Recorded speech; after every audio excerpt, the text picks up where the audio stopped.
Tere kõigile, TV3 uudised otse Riias. Praegu me oleme Benjamin House hotellis, kus toimub suurejooneline ajakirja El Baltic avaüritus. Nagu alati vaatame, mis siin toimub, räägime staaridega, külalistega ja naudime hetki. El Baltic is made for women that lead industries, that create culture, that raise families, and most of all, dream big. So this is for all of us. This is for you, for me, for all of us. So tell me more about this amazing event tonight. Tonight we are at Benjamin Nams in Riga, Latvia, and actually this building is has a very special meaning to us because this was the house of the print queen 100 years ago here in Latvia. So as a print edition linked to journalism, this is really a very special and symbolic place for us. What kinds of atmosphere here tonight?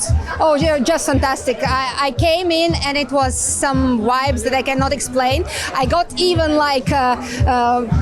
thirsty because I see so many people, so many beautiful people, ladies, elegant men, gentlemen. Everything is so perfectly settled, and the corners, fashion corners, you can make different photos, you can entertain with people, and of course the atmosphere of El Baltic is already starting to get very high this night. Aga meie pidu jätkub, me oleme Riias ja see on El Baltic ja ainult suured staarid on meiega koos. Michelle, tšau!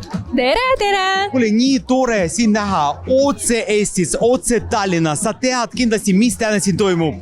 Ja meil on muidugi El Balticu launch otse Riiast ja meil on tõesti suurepärane rõõm siin olla ja me oleme kuulsin ainsad eestlased siin. Nii et peame ikkagi Eesti lippu kõrgel hoidma ka meie Baltikumi koha peal. Aga miks see El Baltic ajakirja on nii populaarne juba muidu nagu mitu aastat? No ma ütlekski, et ta ühendab naisi, kultuuri, moodi, ilu, mis on meie kõigi jaoks muidugi väga oluline ja minu jaoks on ta väga suur inspiratsiooniallikas olnud aastaid, mis on ka väga tore, et mul on suurim rõõm olla El Balticu ambassador eestlasena. Seega ma ütleks, et see on toonud mind siia, et kogu see armastus, mis meil moe ja ilu vastu on, see toob meid kokku.